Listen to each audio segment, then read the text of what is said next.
Jace Tunnell here. Check out what I found, a shark tag. Well, let me say this, I think it's a shark tag because, you know, at the Heart Research Institute, we have this Sportfish Center up there, and they tag a lot of different types of fish. The cool thing about this is that this is a satellite tag. So you can see it's got kind of the egg shape here, but then it's got this long little antenna that comes off of it. So where we need people's help, and actually I'm going to go up to the Heart Research Institute so we can talk to the experts. And actually, because this one right here, there is a number on it for this, and so they can tell who put it out there and what it was on and where. They can tell you the whole location. Lots of times they give a reward for this. So that's one of the great reasons for being able to turn this back in. So if you find one, turn it in and call the number that's at the bottom there, and they can give you all kinds of data. Now this one's been out there a while. I don't know if y'all can see this. This actually has like algae growing all on there and all on the base of it here.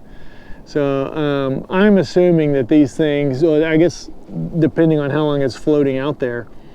But there's this type of satellite tag. There's also like ID tags. So there's, you know, the Sportfish Center works a lot with the Sharkathon, Texas Shark Rodeo, and, you know, they put special type of tags on there. And then, but there's been over 13,000 sharks tagged with the ID. Now, those IDs are pretty inexpensive. The ones for all the sharks, you know, the 13,000. One like this is thousands of dollars.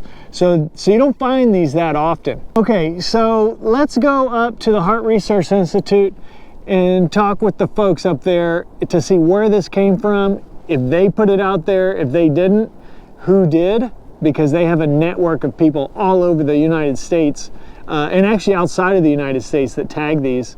So let's go see where this came from. So, okay, let's go. We do a lot of research at the Sportfish Center, looking at sportfish distribution, abundance. We do fish tagging to look at fish movements, and that's a little bit about what I'll talk to you about today. We tag fish to learn more about their movements and habitat use.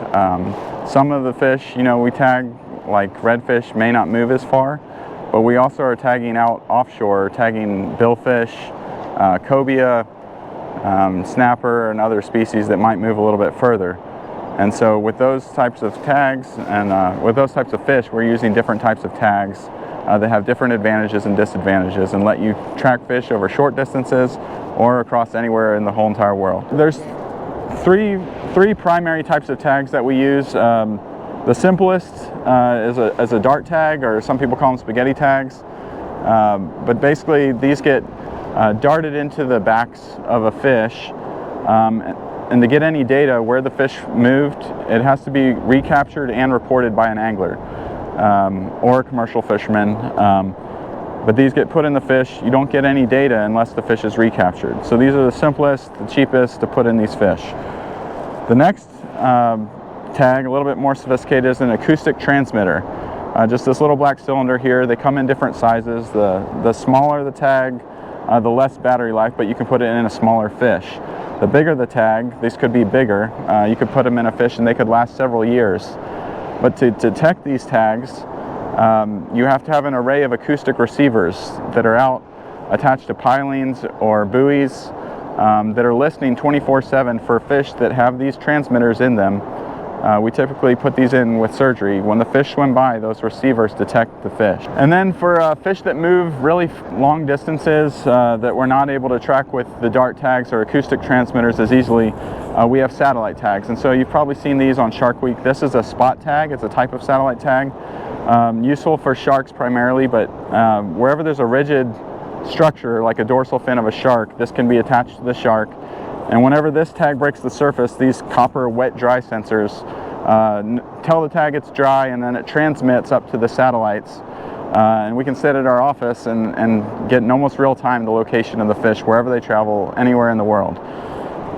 For fish that don't have a more rigid structure like a strong dorsal fin like a shark, we have another type of satellite tag, which is a pop-off archival satellite tag, or PSAT, P-S-A-T. These are darted into the fish or attached with a tether into typically the dorsal musculature, the back musculature of the fish. You program these tags to stay on the fish for a certain amount of time, and then there's a wire that actually burns through, and the tag floats to the surface at the predetermined date, and then it transmits data that it's been collecting on the tag the whole entire time it's been on the fish. And so this tag records depth, temperature, light levels, and activity of the fish the whole time it's on the fish. But you don't get real-time location like these spot tags. You have to wait till the end of the deployment, and then you can get tracks of the fish from this. It's called light-based geolocation, where it's actually using the light level data and knowing what sunset and sunrise is.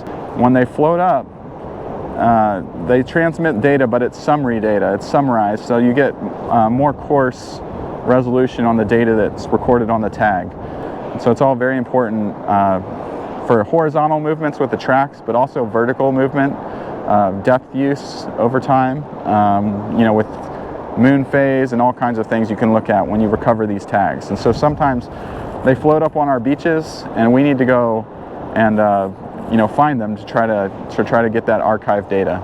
So we had a satellite tag, a pop-off satellite archival tag, wash up on the beach. We're here on North Padre Island today. I know that it's here because I'm getting the satellite transmissions. So it's somewhere in this area on the beach, and today I brought a radio, it's radio frequency, and an antenna, because the tags have a pinger to help find it. And so this is called a Yagi antenna, and it's directional, so it pings stronger when you're pointing in the direction of the tag. So on a beach, it's, you know, one way or the other. And so we'll start here and see if it's this way. Okay, I can hear it pinging, but it's not that strong. And then this way, okay, it's definitely stronger this way. So we're gonna walk this way. And so I'm just gonna keep walking for a while. All right, it's somewhere right here. So you just kind of gotta start looking in the rack. Oh, there it is. There you go, satellite tag found right there. And so you can see here that the pin broke, it burns through, and then it floated up to the surface and washed up here on our beaches right here in Corpus Christi. So if you find one of these tags, they do have Sportfish Center. Call 361-825-4126. That's our phone number at the Sportfish Center. Call these in if you find them. We do have a reward. We can give you a t-shirt and a gift card. We really appreciate it, and it's really important for helping to conserve our sport fisheries. So that's it. And if you want, after we download the data, you can keep this as a memento. Thanks a lot. Wow, how cool is that? Learning about those shark tags. I thought they were only sharks, and then there are all these other different species that they're tracking all over the Gulf of Mexico and beyond. So really glad I was able to go talk to the folks up at Hart Research Institute. Man, the Sportfish Center, what a cool spot, huh? All right, I guess that's it for this episode of Beachcombing. We'll catch you on the next one. Bye.